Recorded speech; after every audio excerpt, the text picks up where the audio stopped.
So, hello everyone, my name is Ankit Kuswaha and I am currently pursuing my BTech from Triple IT CCT. So, I hope कि आप सब अच्छे होंगे। हम लोग जो चैप्टर कर रहे थे उसका नाम है बायोमोलिक्यूल्स। हमने इसके 4 सेशन ऑलरेडी कर रखे हैं। आज इसका लास्ट सेशन है। आज अपन इस चैप्टर को कंप्लीट कर लेंगे। सो बेसिकली आज के सेशन में अपन एनसीईआरटी एग्जाम्पलर के प्रॉब्लम्स को सॉल्व कर रहे होंगे। सो हमने क्वेश्चन नंबर 66 तक ऑलरेडी सॉल्व कर रखा है, तो आज क्वेश्चन नंबर 67 से कंटिन्यू करते हैं। सो चलते हैं क्वेश्चन नंबर 67 पे। सो बेसिकली अपना क्वेश्चन नंबर 67 है लॉन्ग आंसर टाइप क्वेश्चन। सो क्या क्वेश्चन दिया है right the reactions of D glucose which can't be explain by it's open chain structure.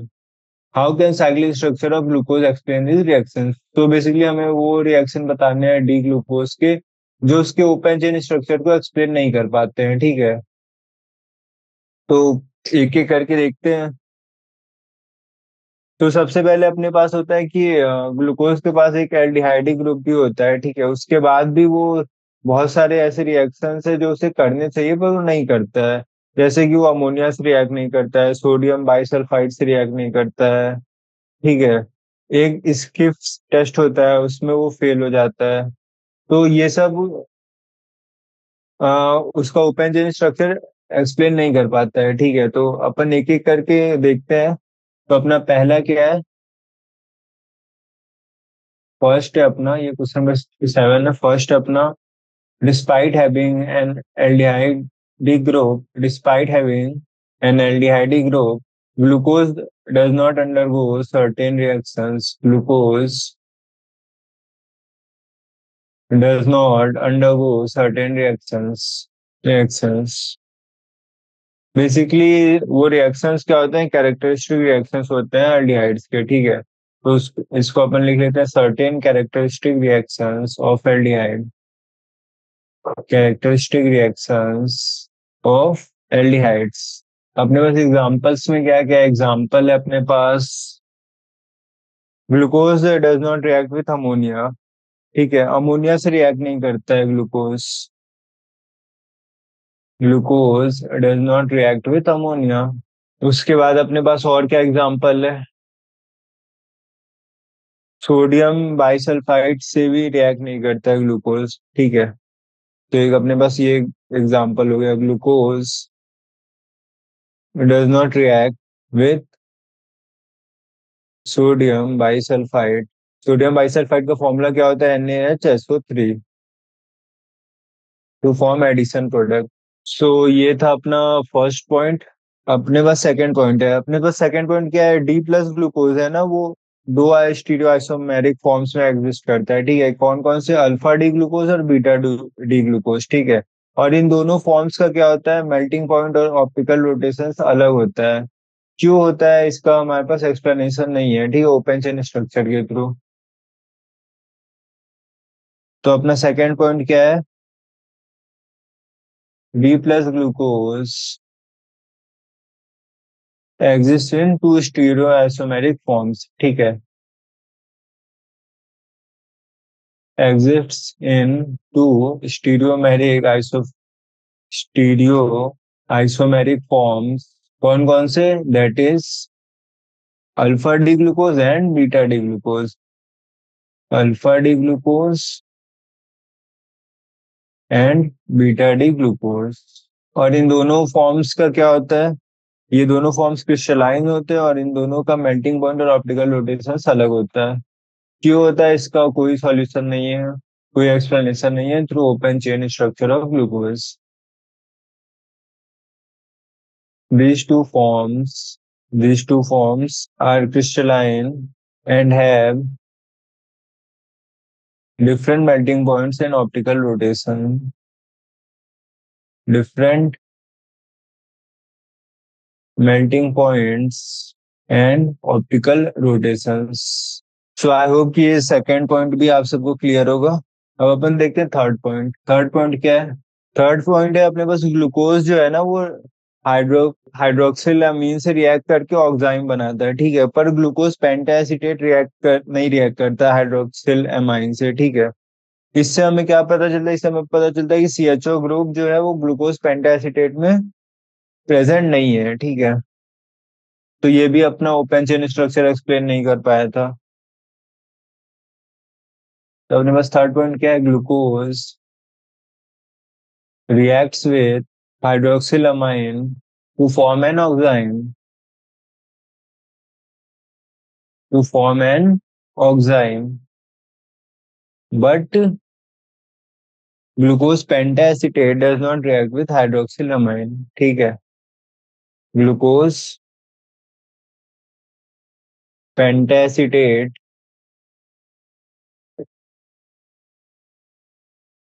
does not react with hydroxylamine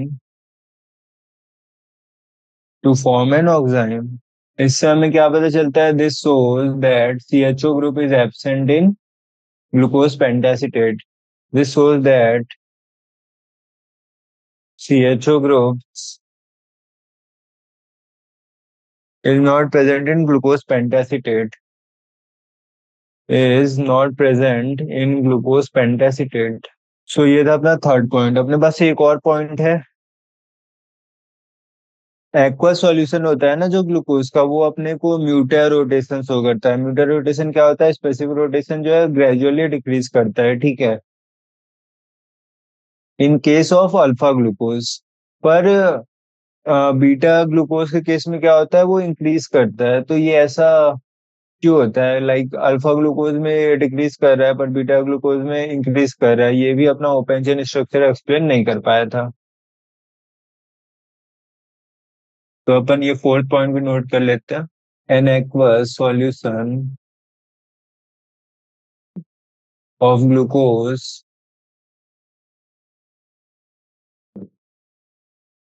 shows muta rotation, that is its specific rotation gradually decreases, its specific rotation gradually decreases from 110 degree to 52.5 degree in case of alpha glucose, right। Alpha glucose के case में क्या होता है, gradually decrease करता है, almost half हो गया, 110 degree to 52.5 degree in case of alpha glucose. But in case of beta glucose but in case of beta glucose it increases from 19.7 degree to 52.5 degree. बस, ठीक है। ये म्यूटा रोटेशन जो feature है इसको एक्सप्लेन नहीं कर पाए open chain structure. So I hope कि आप सबको ये पॉइंट भी क्लियर होगा। और अपने पास एक लास्ट पॉइंट है, जब ग्लूकोज को अपन मिथेनॉल के साथ हीट करते हैं ना हाइड्रोजन क्लोराइड गैस के प्रेजेंस में, तो वो अपने को दो आइसोमेरिक मोनोमिथाइल डेरिवेटिव देता है, ठीक है। क्या क्या होता है, एक होता है मिथाइल अल्फा डी ग्लूकोसाइड और एक होता है मिथाइल बीटा डी ग्लूकोसाइड, ठीक है। और ये ऐसा क्यों होता है, ये भी अपना ओपन चेन स्ट्रक्चर एक्सप्लेन नहीं कर पाया था। तो अपन ये लास्ट पॉइंट जो है इसको भी नोट कर लेते हैं। तो ये क्या है, when glucose is heated in presence of dry hydrogen chloride gas, in presence of dry HCl gas, it gives two isomeric monomethyl derivatives. It gives two isomeric monomethyl derivatives known as methyl alpha D glucoside and methyl beta D glucoside.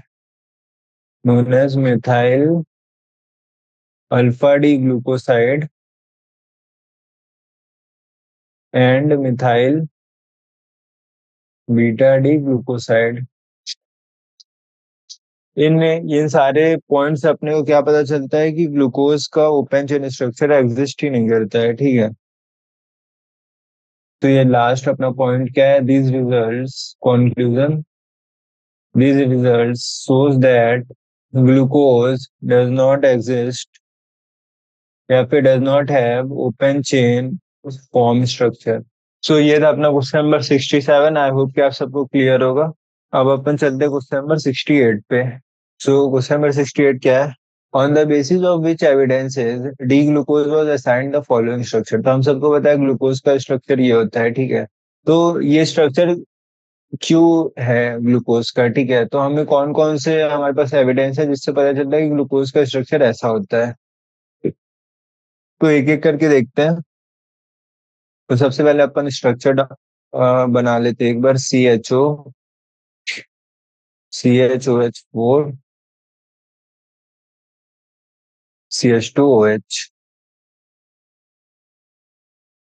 सो अब एक एक करके अपने evidences को देखते हैं। तो सबसे पहले अपने पास क्या है, मॉलिक्यूलर फॉर्मूला। ठीक है, ग्लूकोज का मॉलिक्यूलर फॉर्मूला होता है C6H12O6। तो फर्स्ट पॉइंट हो गया molecular formula.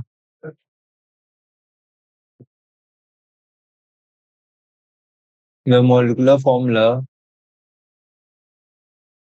of glucose has been found to be 6 C6H12O6। जो फर्स्ट तो अपना एविडेंस ये हो गया मॉलिक्यूलर फॉर्मूला। सेकंड क्या है, सेकंड अपने पास स्ट्रेट चेन स्ट्रक्चर। ठीक है, ग्लूकोज का स्ट्रेट चेन स्ट्रक्चर क्यों होता है, straight chain structure. So basically क्या होता है, अपन जब ग्लूकोज के एक्वस सॉल्यूशन को सोडियम एमाल्गम से ट्रीट करते हैं ना, तो वो सोर्बेट ऑयल में कन्वर्ट हो जाता है, ठीक है। और एक अपने पास एक और होता है, जब अपन बहुत ज्यादा हीट करते हैं ना ग्लूकोज को in presence of red phosphorus और HI, तो क्या होता है, तो अपने को एक एन हेक्सेन का मिक्सचर मिलता है, ठीक है। एन हेक्सेन और 2 आयोडो हेक्सेन का मिक्सचर मिलता है, जिससे अपने को पता चलता है कि जो कार्बन के छह सॉरी जो ग्लूकोज के 6 कार्बन एटम्स है ना, वो एक स्ट्रेट चेन में अरेंज है, ठीक है। सो स्ट्रेट चेन स्ट्रक्चर को नोट कर लेते हैं अपन। सो इसमें अपने पास दो पॉइंट है, ठीक है। सबसे पहला पॉइंट क्या है, when aqueous solution glucose is treated with glucose is treated with sodium amalgam NaHG, it is reduce to sorbitol. ठीक है, वो सॉर्बेट ऑयल में रिड्यूस हो जाता है, it is reduce to sorbitol. Sorbitol क्या होता है, एक हेक्साहाइड्रिक अल्कोहल होता है, ठीक है। हेक्साहाइड्रिक अल्कोहल। अपन इसका स्ट्रक्चर बना लेते हैं। तो अपने पास ये है ग्लूकोज, इसमें ऐड किया 2 नेसेंट हाइड्रोजन, ये है अपना Na एमेल्गम। तो ये अपने को मिला CH2OH, CHOH4 और CH2OH।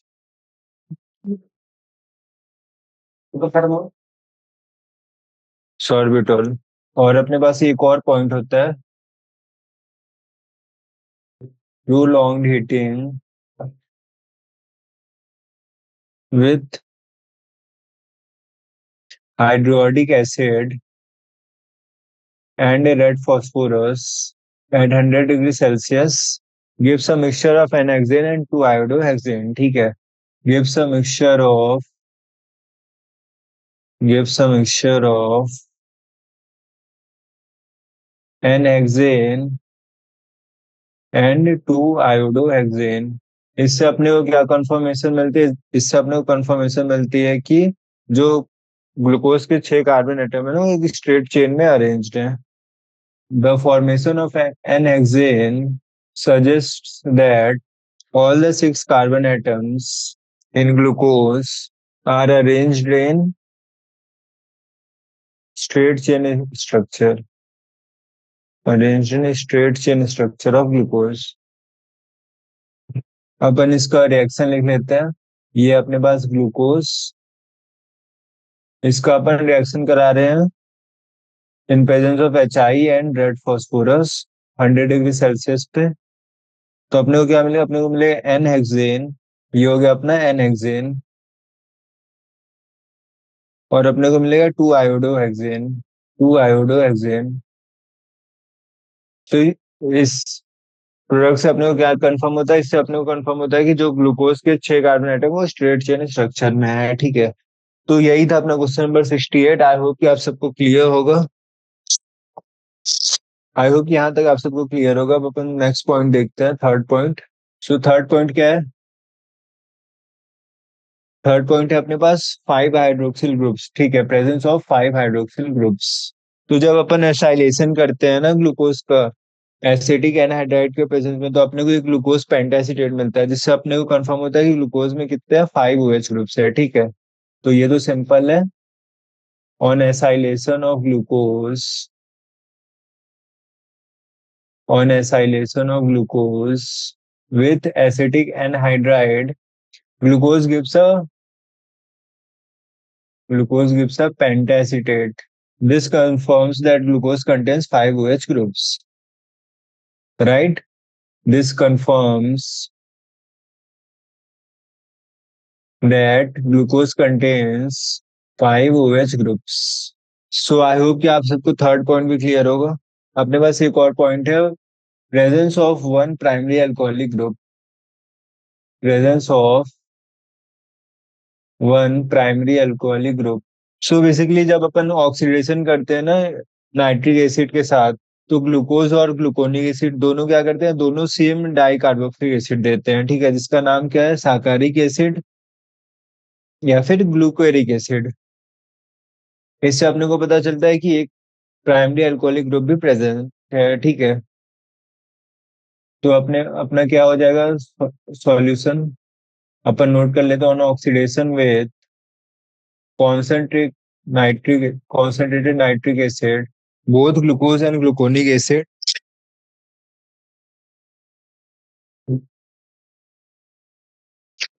both glucose and gluconic acid give the same dicarboxylic acid, gives the same dicarboxylic acid, that is saccharic acid। और ये जो अपना अल्कोहलिक ग्रुप होता है, ये हमेशा चेन के एंड में प्रेजेंट होता है। ठीक है, तो इसको भी नोट कर लेते हैं, the primary alcoholic group at the end of the carbon chain, eight the end of the carbon chain. So that's it, यही था फोर्थ पॉइंट। अपने पास एक लास्ट पॉइंट है, presence of N aldehyde group. ठीक है, सो लास्ट क्या है, last है presence of N aldehyde group. So basically glucose जो है हाइड्रोक्सिल अमाइन से रिएक्ट करके ऑक्साइन बनाता है, जिससे हमें पता चलता है कि ग्लूकोज के पास एक कार्बोनिल ग्रुप है। ठीक है, बस यही था अपना, तो इसको भी नोट कर लेते हैं जल्दी से। Glucose reacts with hydroxyl amine, reacts with hydroxyl amine. Hydroxyl amine का फॉर्मूला क्या होता है, NH2OH, to form glucose oxime, to form glucose oxime, जिससे अपने को क्या कंफर्म होता है, glucose contains a carbonyl group. This confirms that glucose contains a carbonyl group. So इन इन सब ऑब्जर्वेशंस के बेसिस पे अपन ग्लूकोज का जो स्ट्रक्चर है उसको सजेस्ट कर सकते हैं। ठीक है, ग्लूकोज का स्ट्रक्चर कैसा होता है, CHO, CHOH, 4 CH2OH।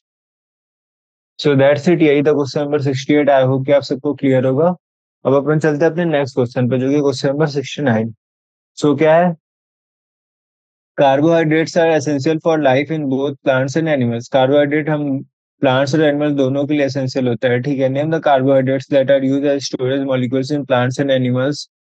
सो बेसिकली प्लांट्स और एनिमल्स में कौन सा कार्बोहाइड्रेट को अपन यूज करते हैं एज स्टोरेज मॉलिक्यूल्स।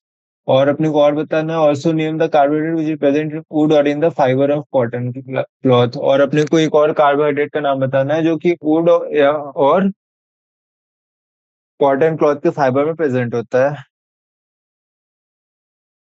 तो ठीक है, देखते हैं इसका क्या होगा सॉल्यूशन। सो बेसिकली प्लांट्स में अपने पास क्या क्या होता है, प्लांट्स में अपने पास होता है स्टार्च, सेलुलोज और सुक्रोज। ठीक है, एनिमल में क्या होता है, एनिमल में ग्लाइकोजन होता है उनकी बॉडी में।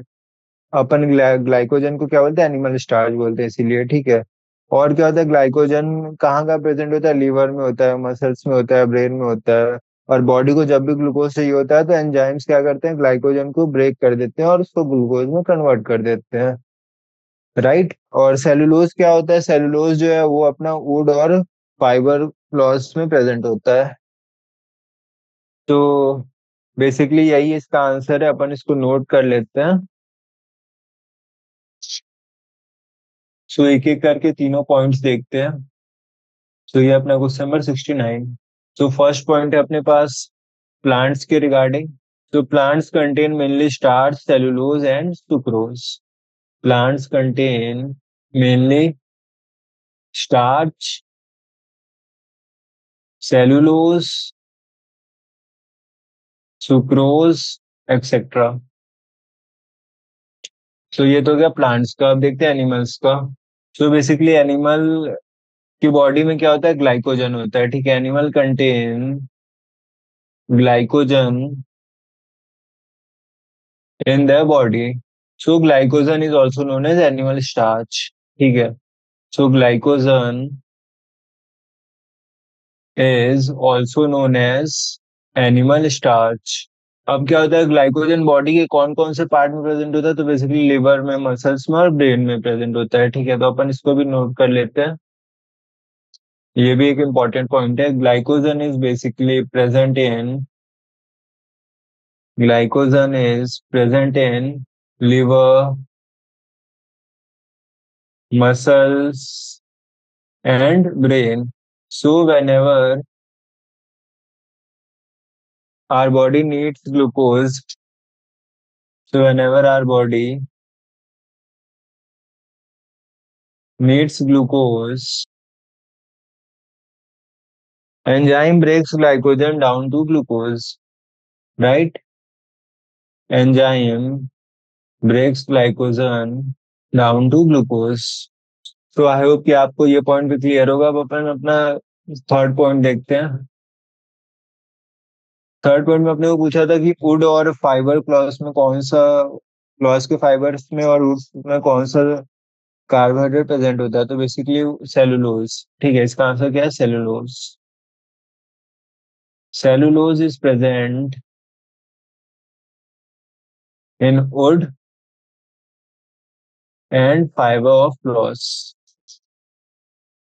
तो सबसे पहले अपना था प्लांट। तो plant contains mainly starch, cellulose and sucrose. ठीक है, उसके बाद एनिमल। तो animal contains glycogen in their bodies. So glycogen is also known as animal starch. Glycogen is present in liver, muscles and brain. So whenever our body needs glucose, enzyme breaks glycogen down to glucose. और अपना last point क्या है, cellulose is present in wood and fibre of clothes.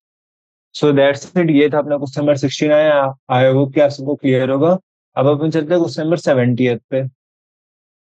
तो question number 70 क्या है, explain the terms primary and secondary structure of proteins. So हमें basically पूछा है प्राइमरी और सेकेंडरी स्ट्रक्चर ऑफ प्रोटीन क्या होता है। फिर पूछा what is the difference between alpha helix and beta pleated seat structures of protein. So basically हमें अल्फा हेलिक्स और बीटा प्लेटेड सीट, जो दो स्ट्रक्चर्स होते हैं ना, उन दोनों में डिफरेंस भी पूछा है। तो सबसे पहले अपन देखेंगे प्राइमरी और सेकेंडरी प्रोटीन्स क्या होते हैं। उसके बाद अपना देखेंगे कि अल्फा हेलिक्स और बीटा प्लेटेड शीट्स में क्या क्या डिफरेंस है। सो बेसिकली अपना प्राइमरी स्ट्रक्चर क्या होता है, प्राइमरी स्ट्रक्चर मतलब प्रोटीन्स के बीच में एक या एक से ज्यादा पॉलीपेप्टाइड चेन्स हो सकती हैं। ठीक है, और हर पॉलीपेप्टाइड चेन में एक large number of alpha amino acids होंगे जो एक दूसरे से लिंक होंगे एक स्पेसिफिक सीक्वेंस में। और ये जो स्पेसिफिक सीक्वेंस होता है ना, जिसमें ये अल्फा अमीनो एसिड्स प्रेजेंट होते हैं प्रोटीन में, इसको अपन क्या कहते हैं, इसको अपन इस सीक्वेंस, स्पेसिफिक सीक्वेंस को ही बोलते हैं प्राइमरी स्ट्रक्चर। और अपन जैसे जैसे इस प्राइमरी स्ट्रक्चर में चेंज करते हैं, इन अमीनो एसिड के सीक्वेंसेस में चेंज करते हैं, तो अपने को अलग अलग तरीके के प्रोटीन मिलते जाते हैं। सो यही है basically primary structure of protein. So एक एक करके देखते हैं। सबसे पहले अपन देखते हैं primary structure of protein. So proteins may have one or more polypeptide chains. Each polypeptide chain has a large number of alpha amino acids linked to one another in a specific sequence. ठीक है, each polypeptide chain has a large number of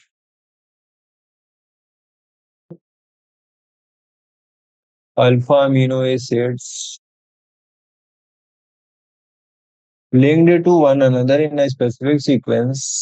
और यही जो specific sequence होता है ना, तो specific sequence in which the various alpha amino acids are present in a protein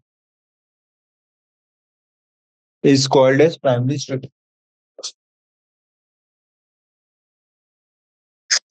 Is called its primary structure. So I hope कि आप सबको ये क्लियर होगा primary structure. So that's it. अब अपन देखते हैं सेकेंडरी स्ट्रक्चर क्या होता है प्रोटीन का.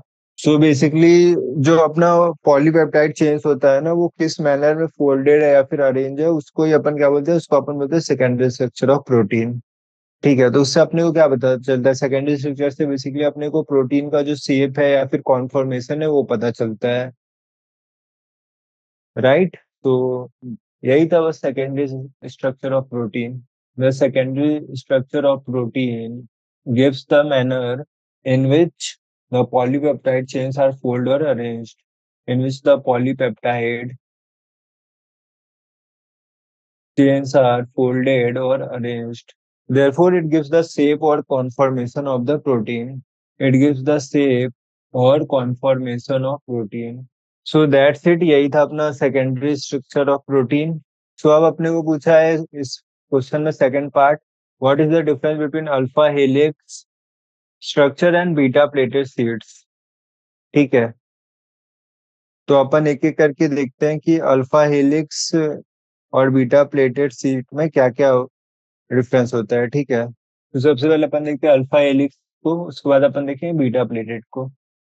तो सबसे पहले अपने पास है अल्फा हेलिक्स स्ट्रक्चर.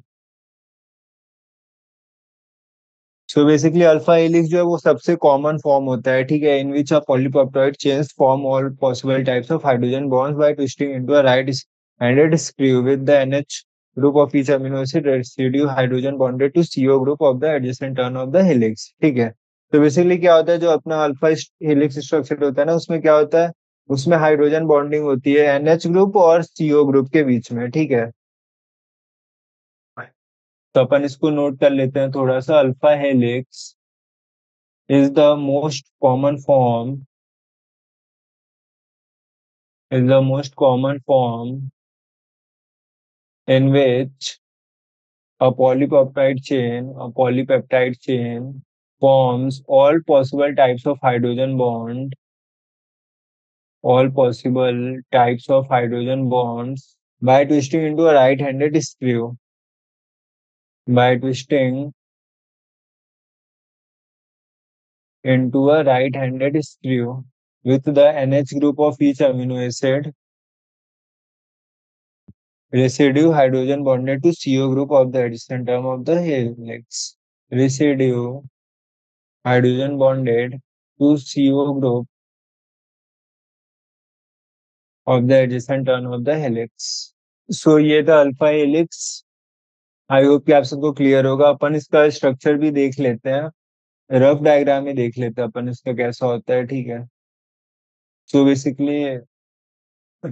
बेसिकली कुछ ऐसा होता है. ठीक है, alpha helix structure of proteins. Alpha helix structures alpha helix structure of protein. So I hope कि ये आप सबको क्लियर होगा. अब अपन लास्ट देख लेते हैं अपना बीटा प्लीटेड सीट स्ट्रक्चर क्या होता है. तो अपने पास एक और टाइप का स्ट्रक्चर होता है बीटा प्लीटेड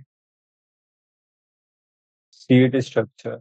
सो इसमें बेसिकली क्या होता है, इसमें जो अपने पॉलीपेप्टाइड चेन्स होते हैं ना वो साइड बाय साइड लाई करते हैं ना जिगजैग मैनर. ठीक है, और जो अल्टरनेट आर ग्रुप्स होते हैं ना वो सेम साइड पे होते हैं. ठीक है, और पॉलीपेप्टाइड चेन्स दो जो नेबरिंग पॉलीपेप्टाइड चेन्स होते हैं वो किससे ज्वाइन होते हैं एक दूसरे से, वो इंटरमॉलिक्यूलर एच बॉन्ड के थ्रू. ठीक है, और इसी तरह के बहुत सारे चेन्स को अपन एक साथ मिला के क्या बोलते हैं, सीड बोलते हैं. That's it.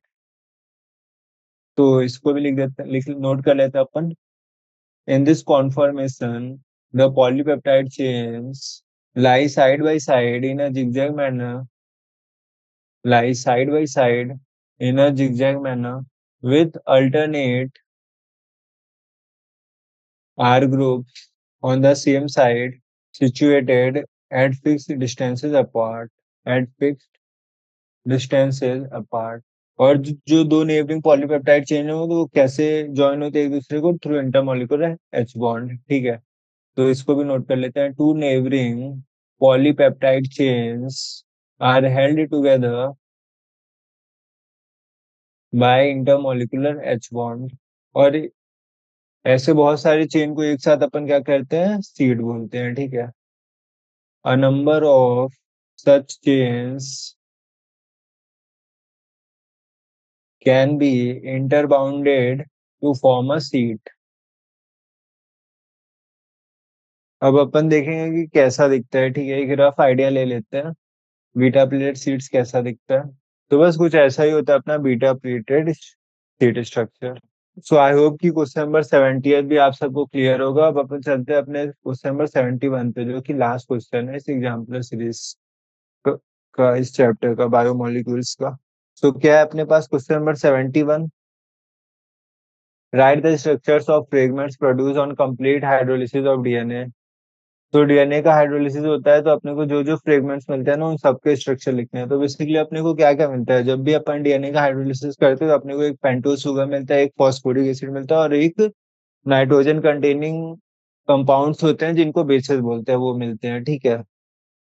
उसके बाद अपने को पूछा है कि how are they linked in DNA molecules. Okay, draw diagram to show pairing of nucleotides based in double helix of DNA. और एट द एंड हमें पूछा है कि एक डायग्राम बनाओ जिससे हमें न्यूक्लियोटाइड बेसिस का पेयरिंग पता चले double helix of DNA structure में।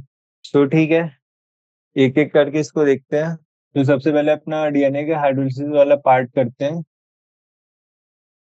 तो complete hydrolysis of DNA yields a pentose sugar, phosphoric acid और nitrogen containing heterocyclic compounds called bases and nitrogen containing heterocyclic compounds called bases। तो अपन तीनों का structure बना लेते हैं एक बार। तो सबसे पहले अपन एक पेंटोज शुगर बनाएंगे। तो बेसिकली ये अपना हो गया पेंटोज शुगर, ठीक है। इसका नाम क्या है, इसका नाम है beta D2 die oxy ribose. अब अपन नेक्स्ट बनाते हैं फॉस्फोरिक एसिड। तो ये हो गया अपना फॉस्फोरिक एसिड। और अपन लास्ट में अपना नाइट्रोजन बेस बनाते हैं। तो डीएनए में बेसिकली 4 बेसेस होते हैं, ठीक है। तो कौन कौन से बेस होते हैं। DNA contains 4 bases, adenine, guanine, cytosine और थाइमिन। तो इन चारों के स्ट्रक्चर देखते हैं अपन एक एक करके। तो ये एडेनिन। नेक्स्ट अपने को बनाना है गुआनिन। तो ये है गुआनिन।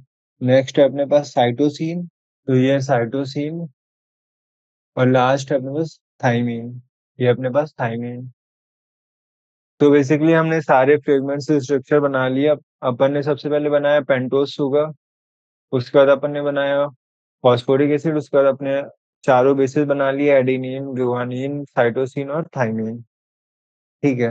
अब हमें पूछा ये एक डीएनए मॉलिक्यूल में कैसे लिंक्ड होते हैं, ठीक है। तो बेसिकली डीएनए में क्या होता है, डीएनए में न्यूक्लिक एसिड कॉइल के 2 चेन्स होते हैं, ठीक है। न्यूक्लिक एसिड के 2 चेन्स एक दूसरे के अराउंड कॉइल हो जाते हैं, ठीक है, through H bonding. So basically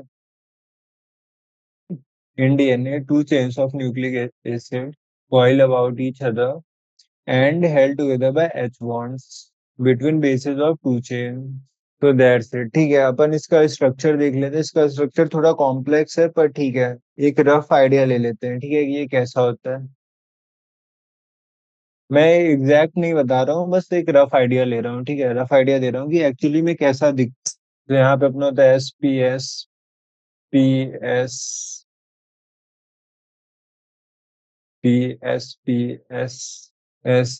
P, okay. और यहाँ पे अपना S P S P S P S P S P. So basically ये एक रफ आइडिया है, ठीक है, कि अपना डायग्राम कैसा होता है। तो कुछ ऐसा होता है अपना double helical structure for DNA. Double helical structure for DNA. तो दैट्स इट, आई होप कि आप सबको क्लियर होगा क्वेश्चन नंबर 71। इसी के साथ हमारा ये चैप्टर कंप्लीट होता है और हम आज के सेशन को यहीं पे रैप अप करते हैं। तो थैंक यू।